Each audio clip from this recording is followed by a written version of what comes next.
Shri Venkateswara gold తాకట్టులో ఉన్న మీ బంగారాన్ని విడిపించి కొనబడును.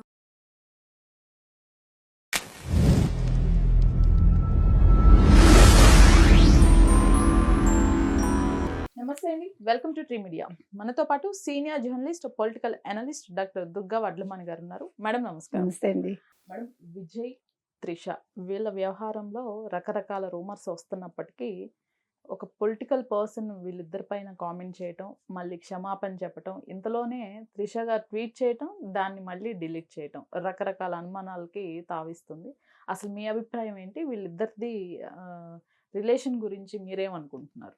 వాళ్ళ రిలేషన్ గురించి మనకు అనవసరం అండి. ఓకే, అది కాకపోతే ఏంటంటే ఇప్పుడు ఎందుకు బయటకు వచ్చిందంటే ఇది ఇప్పుడు మీరు వ్యక్తిగతంగా ఎలా ఉన్నా ఎవరు పట్టించుకోరు. మనం అదే చెప్తున్నాం. మీరు ఒక సెలబ్రిటీ అయ్యాక మీ మీద దృష్టి ఉంటుంది. ఇప్పుడు సెలబ్రిటీకి మించి అతను ఒక రాష్ట్రానికి ముఖ్యమంత్రి కావాలనుకుంటున్నాడు, ఒక పార్టీ పెట్టి, తమిళ వెట్రి కழகம் అని. సో అప్పుడు విజయ్ మీద చాలా దృష్టి ఉంటుంది అందరికీ. సో బీజేపీ ఎంపీ వైనార్ నాగేంద్రన్ ఒక అంటే ఆయన ఒక దుమారం రేపే వ్యాఖ్యలు చేశారు. నువ్వు రాజకీయాల్లోకి రావాలనుకుంటున్నావు, బాగానే ఉంది, ముందు త్రిష ఇంటి నుంచి బయటపడు అన్నాడు. అది చాలా పెద్ద మాట కదా. అవును. ఇప్పుడు ఒక మహిళను ఆ రకంగా మాట్లాడటం అనేది తప్పు. కానీ చిత్రంగా ఆవిడ కేసు వేయలేదు. అంటే నేను లీగల్గా నేను చర్యలు తీసుకుంటానన్నారు, కానీ మళ్ళా ఎందుకనో మరి ఆయన సారీ చెప్పాక వదిలేసింది ఆవిడ. తెలంగాణలో ఒక మంత్రి చేసిన వ్యాఖ్యలకి చాలా పెద్ద దుమారం రేగి, అవును, నాగార్జున లాంటి వాళ్ళు కేసు వేసి పరువు నష్టం దావా వేసి చాలా పెద్ద విషయం అయింది. ఇది అంతకంటే పెద్దది కదా. ఇప్పుడు ఎందుకు విజయ్ మీద ఇట్లాంటి వ్యాఖ్యలు అంటే రెండు అంశాలు. ఒకటి, బీజేపీ వాళ్ళు విజయ్తో పొత్తు పెట్టుకోవాలనుకున్నారు.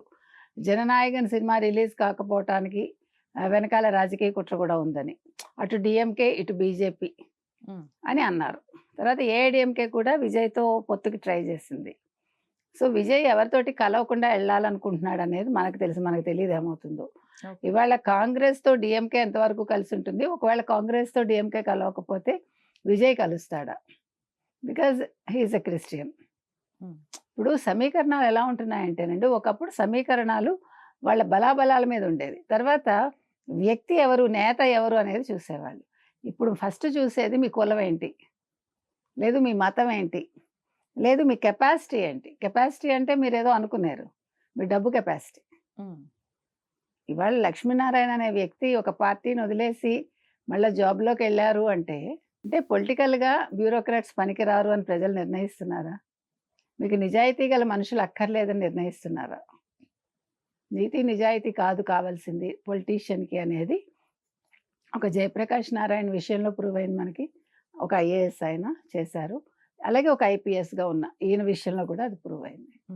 కాబట్టి ప్రజలు ఎంతసేపు అణగదొక్కబడ్డానికే ఇష్టపడతారా? ఎలైట్ సొసైటీ వాళ్ళకి అక్కర్లేదా? ఇవాళ విజయ్ విషయంలో కూడా అదే జరుగుతుంది. సో ఈ నేపథ్యంలో నిన్న ఆయన చేసిన వ్యాఖ్యలు వెనక్కి తీసుకున్నాక చిత్రంగా త్రిష ఇవాళ ఒక ట్వీట్ పెట్టి డిలీట్ చేశారు.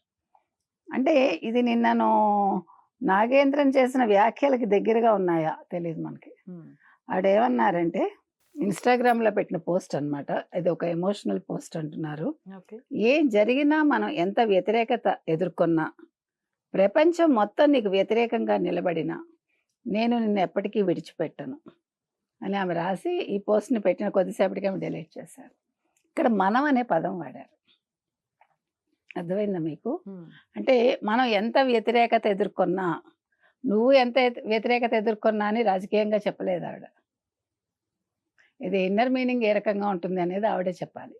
ఇది రెండు రకాల అర్థాలు ఇస్తుంది, ఒకటి పొలిటికల్గా, ఒకటి వ్యక్తిగతంగా. కాబట్టి మనం అన్నారు, నేను నీకు సపోర్ట్గా ఉంటాను, ప్రపంచం నిన్ను వ్యతిరేకించిన అన్నారు. చాలా పెద్ద మాటలు మాట్లాడారు. కాబట్టి ఇవాళ మరి నిన్న దానికి అర్థం ఏంటి? అందుకే ఆవిడ కేసు పెట్టలేదా? లేదు ఇవాళ ఆవిడ ఎందుకులే కేసు, గొడవలు ఎందుకు అని అనుకున్నారా? లేదు విజయ్ ఏమైనా బీజేపీతో పొత్తుకెళ్తారా? చాలా అర్థాలు ఉంటాయి. When it comes to politics మనం చాలా నానార్థాలు వెతుక్కోవాలి. అందుకని ఇవాళ త్రిష పెట్టిన దానికి ఆవిడ డిలీట్ చేసినా ఇంత వైరల్ అవుతోంది కాబట్టి మరి రేపు ఆవిడే సమాధానం చెప్పాలి.